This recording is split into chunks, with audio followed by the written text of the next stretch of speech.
दोस्तों नमस्कार, मैं हूं सतीश श्रीवास्तव। दिल्ली सहारा की यूट्यूब चैनल में आपका हार्दिक स्वागत है। दोस्तों, चुनाव होते रहे हैं, होते रहेंगे और हो रहे हैं। महाराष्ट्र का चुनाव और झारखंड का चुनाव काफी फंस चुका है। सीधे तौर पे कह पाना बड़ा मुश्किल है कि कौन सी पार्टी आगे है या पीछे है, लेकिन इसके बीच में एक चुनाव और फंसा हुआ है। और ये चुनाव तब से फंसा हुआ है जब से लोकसभा चुनाव के परिणाम आए थे। ये चुनाव था भारतीय जनता पार्टी के अध्यक्ष का चुनाव। देखिए, भारतीय जनता पार्टी और राष्ट्रीय स्वयंसेवक संघ के बीच, ये आरएसएस के बीच में जो कड़वाहट थी, इसके रिश्ते काफी लंबे समय से ऐसे ही कड़वाहट से भरे हुए थे। लेकिन चूंकि भारतीय जनता पार्टी की नींव बहुत मजबूत थी, आरएसएस कुछ कहने की स्थिति में नहीं था। लेकिन लोकसभा चुनाव के परिणाम के आने के बाद आरएसएस को एहसास हो गया कि अगर भाजपा के संगठन को मजबूत नहीं किया गया, निश्चित रूप से सरकार और संगठन कहीं ना कहीं अब इनकी उल्टी गिनती शुरू हो गई है। किसी दलों के सहारे सरकार बना लेने से इसका मतलब ये नहीं है कि हम केंद्र की सरकार को मजबूती से चला रहे हैं। इस बात का एहसास भाजपा के शीर्ष नेतृत्व को तो नहीं था, लेकिन आरएसएस को पुख्ता था। क्यों आरएसएस का मानना यह है कि प्रधानमंत्री कौन होगा ये उसके लिए मायने नहीं रखता। मायने ये रखता है कि सरकार और संगठन के बीच में रिश्ते कैसे होंगे। सरकार मजबूत तब होगी जब संगठन मजबूत होगा। लेकिन भाजपा का शीर्ष नेतृत्व चाहता था कि सरकार है तो संगठन अपने आप चलेगा। और यही गलतफहमी लोकसभा चुनाव के परिणाम को दर्शाती है कि अति आत्मविश्वास।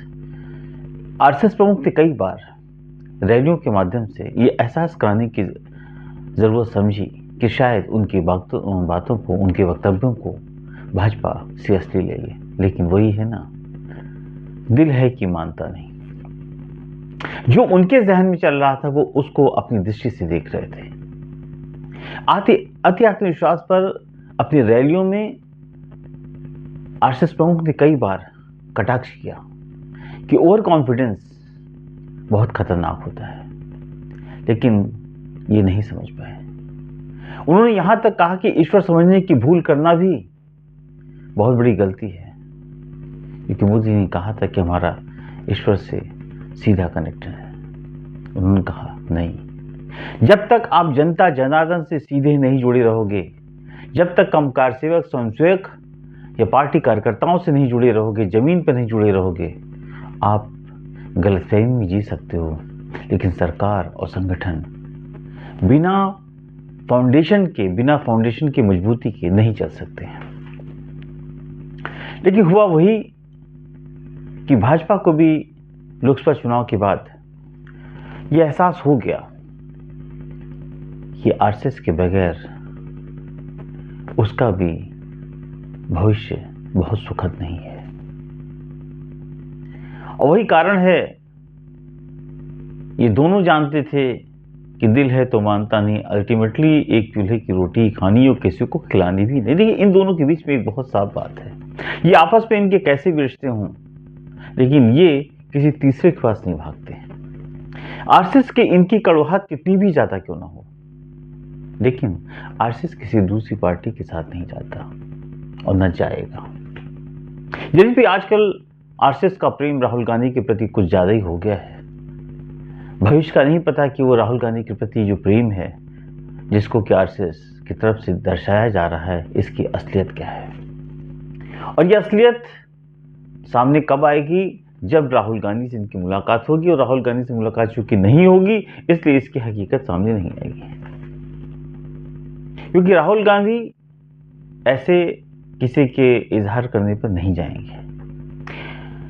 अब दोस्तों, बात सिर्फ इतनी नहीं है, लेकिन एक बात का एहसास हो गया कि मथुरा में, देखिए, प्रधानमंत्री की, गृह मंत्री की मुलाकात संघ प्रमुख से एक लंबे गैप तक नहीं हुई है। लेकिन मथुरा में जो 10 दिन के अधिवेशन में जिस तरह से योगी जी की मुलाकात सीधे आरएसएस प्रमुख से हुई, और 40-45 मिनट की ये मुलाकात कहीं न कहीं मीडिएटिंग का रोल प्ले करने वाली स्थिति योगी जी की हो गई।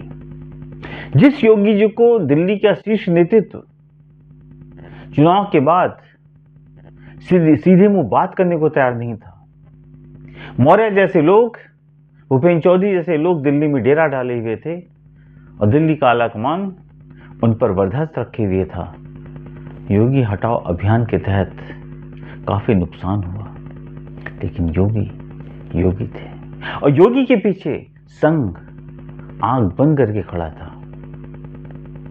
क्योंकि उसको पता था कि भविष्य का हमारा नेता, हिंदू ब्रांड का, फायर ब्रांड का नेता सिर्फ योगी है, अमित शाह नहीं है। और वहीं से मुलाकात के बाद, योगी और संघ प्रमुख की मुलाकात के बाद ये जो बर्फ है कहीं ना कहीं पिघलना शुरू की।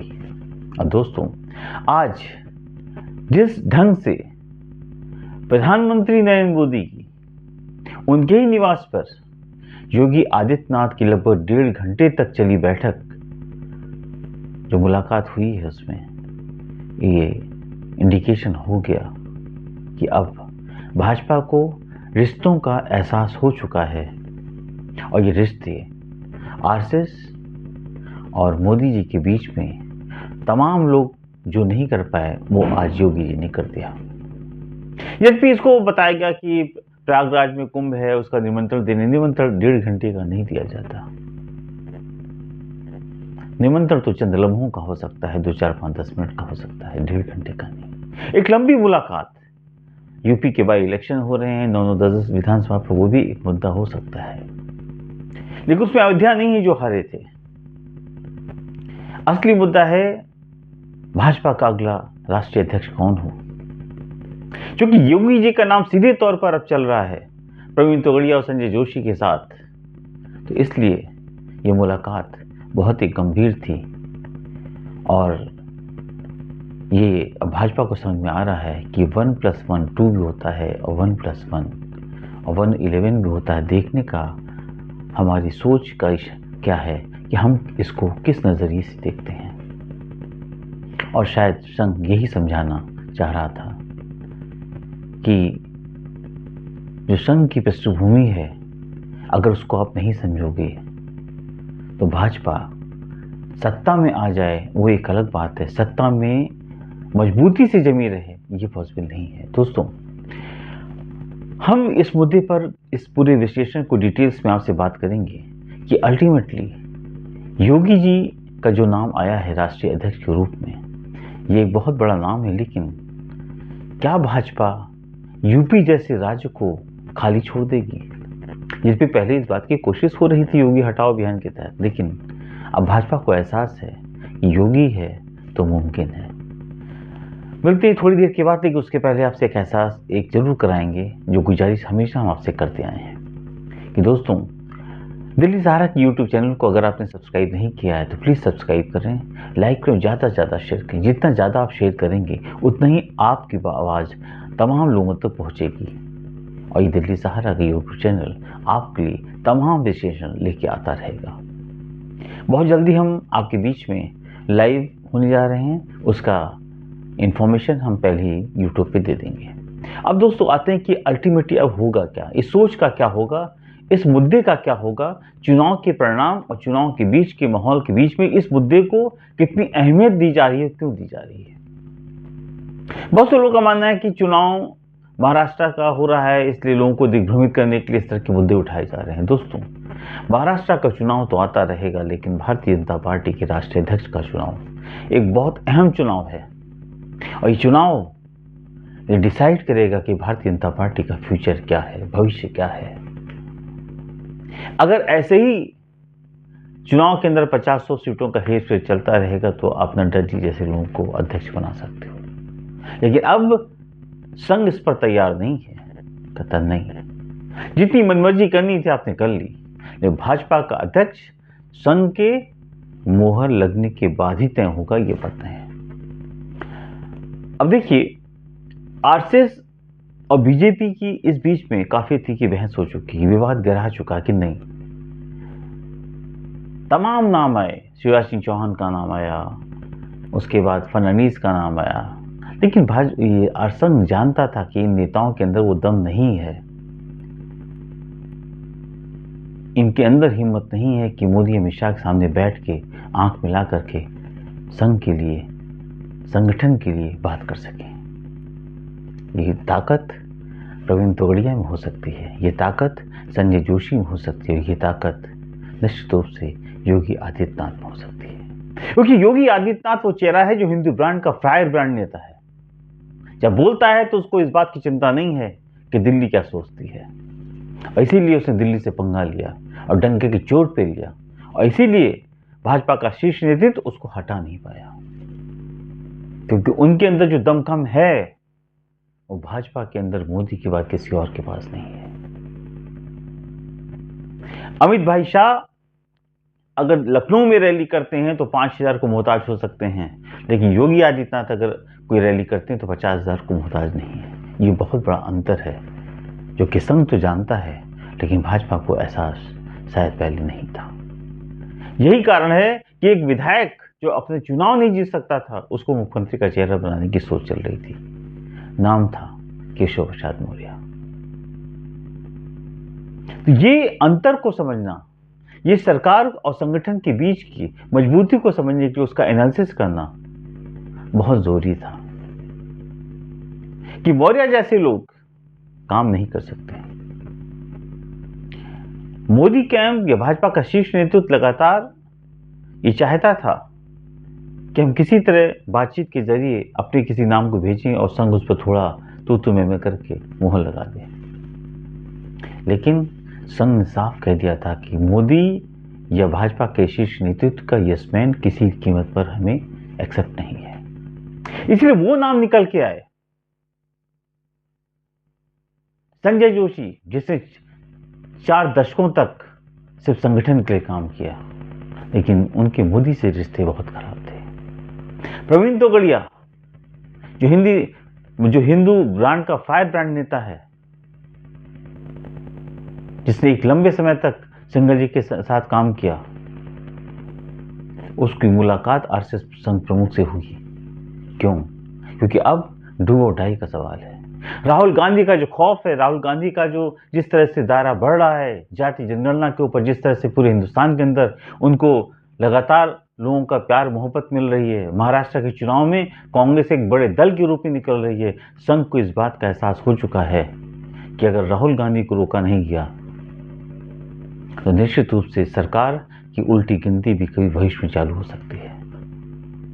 क्योंकि जिस मुद्दे को उन्होंने उठाया है उससे भाजपा नहीं बल्कि संघ के मुद्दे भी पीछे पड़ रहे हैं। जाति जनगणना पर राहुल गांधी ने जो कदम उठाया है उससे केंद्र सरकार भी बैकफुट पे है, पार्लियामेंट के अंदर जवाब देने लायक नहीं थी, उसकी हिम्मत नहीं थी कहने की हाँ हम जाति जनगणना कराने के पक्ष में हैं, जबकि बहुत सारे एनडीए के घटक दल इस बात को इनकार नहीं कर पा रहे हैं कि जाति जनगणना के बगैर उनका काम चल सकता है। तो आज तो नहीं कल ये चीज तो होनी है। अब सवाल इस बात का है कि संघ ने इशारों में कर दिया था कि अगर लाजमी है, जरूरत है तो जाति जनगणना कराई जानी चाहिए। क्यों कहा था?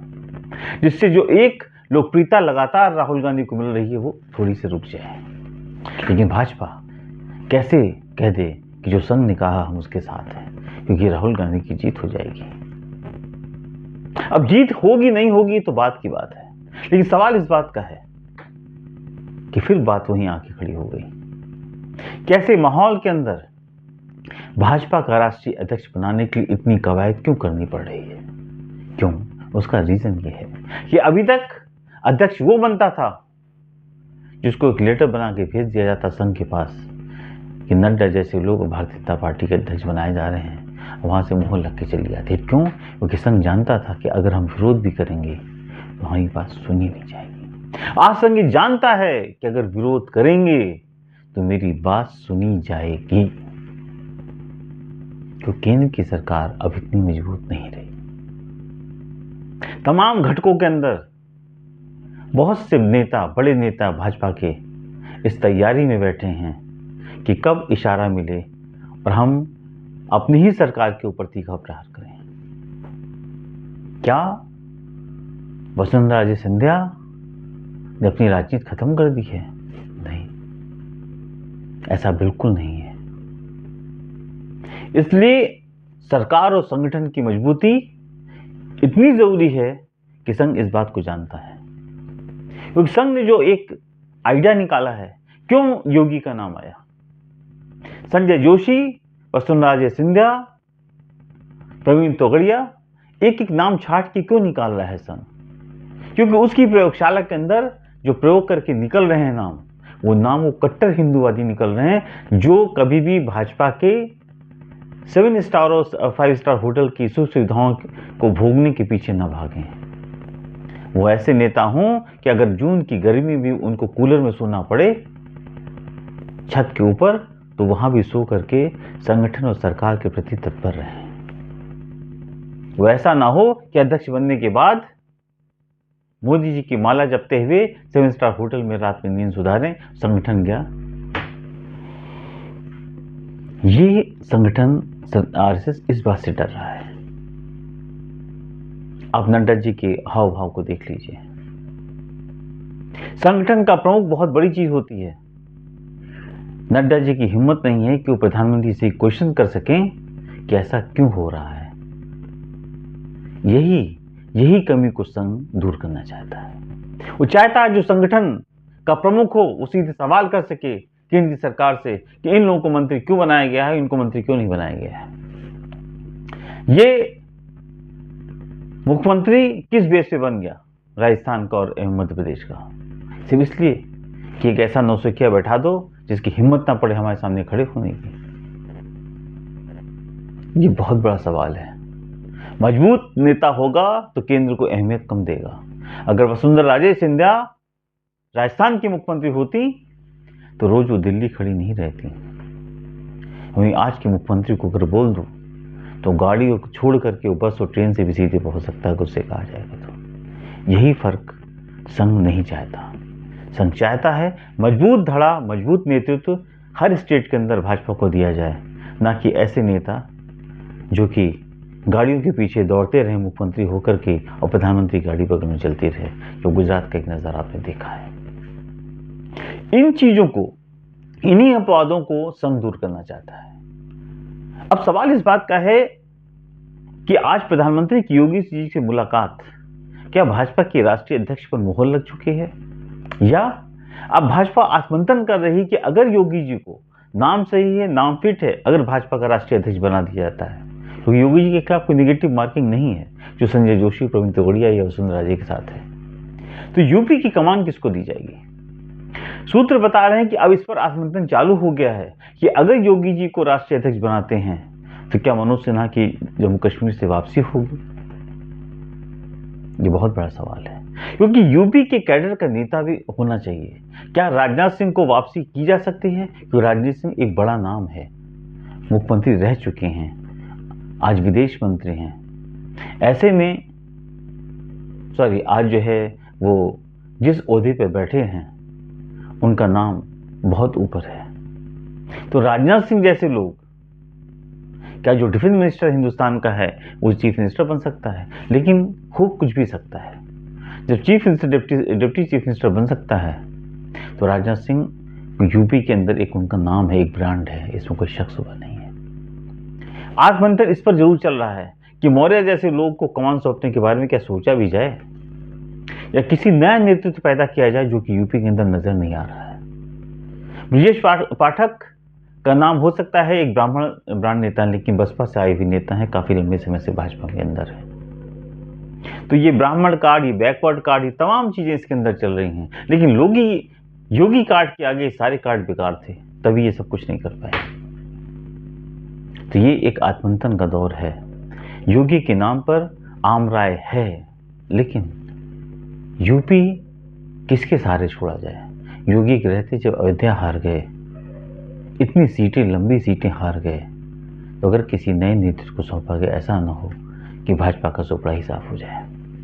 जब भी अगर योगी दिल्ली जाएंगे भी तो यूपी की कमान उनके पास ही रहेगी, एक संरक्षक के रूप में, मुख्यमंत्री के रूप में नहीं। अब सवाल इस बात का है दोस्तों कि इस दौर में इस दौर में ये लगातार बात उतनी फंसती क्यों जा रही है? इस पर फैसला क्यों नहीं हो पा रहा है? अब माना ही जा रहा है कि महाराष्ट्र का चुनाव के साथ जो उपचुनाव हो रहा है, इस पर पूरा आत्ममंथन होगा, और ये आत्ममंथन होने के बाद ये निष्कर्ष निकाला जाएगा अब फाइनली क्या किया जाए। क्या संजय जोशी के नाम को फाइनल करके यूपी को भी बचाया जाए, या योगी जी को दिल्ली भेज करके उनको यूपी में संरक्षक की भूमिका दी जाए और नया नेतृत्व पैदा किया जाए, या मनोज सिन्हा जैसे लोगों को वापसी करके सौंपा जाए कि अब आप प्रदेश को चलाइए। अब सवाल घूम फिर कर वहीं खड़ा हो जाता है कि संगठन की मजबूती पर गौर संघ का बहुत ज्यादा है। जैसा मैंने पहले भी आपको कहा था कि संघ ने एक फॉर्मेट तैयार किया है कि भाजपा का राष्ट्रीय अध्यक्ष वो हो जिसके नाम से राष्ट्रीय अध्यक्ष जाना जाए, बल्कि ऐसा ना हो कि राष्ट्रीय अध्यक्ष के नाम पर वो व्यक्ति जाना, यानी व्यक्तित्व बहुत बड़ा होना चाहिए। और उसी बड़े व्यक्तित्व की खोज में ये नाम उसने निकाले हैं जो अपने नाम के मोहताज नहीं, चाहे योगी हो, चाहे प्रवीण तोगड़िया हो, चाहे संजय जोशी हो, या वसुंधरा सिंधिया हो। ऐसे नाम, ये नाम पहले से भारतीय राजनीति में एक अपनी जगह बना चुके हैं। इनके साथ लोग खड़े हो सकते हैं। ऐसा नाम नहीं है जिसको नाम सुनने के बाद लोग पूछें कौन है और किस पार्टी का है, बाद में बताया जाए ये भारतीय जनता पार्टी का राष्ट्रीय अध्यक्ष बनाया गया है। गडकरी जी के ऊपर भी काफी विचार हो कि गडकरी जी का जो क्वेश्चन है वो मोदी अमित शाह से बिल्कुल नहीं मिलता, जैसे कि संजय जोशी और प्रवीण तोगड़िया का नहीं मिलता। अब गडकरी जी नागपुर की बहुत पसंद है, नागपुर के सांसद हैं, संघ से बहुत अच्छे रिश्ते रहे हैं आज भी। अब सवाल सारे एंटी मोदी अमित शाह को ही लाके खड़ा किया जाए तो उनको लगे सारे हमारे एंटी लोगों को आगे खड़ा कर दिया गया, लेकिन क्या किया जाए, लाया किसको जाए?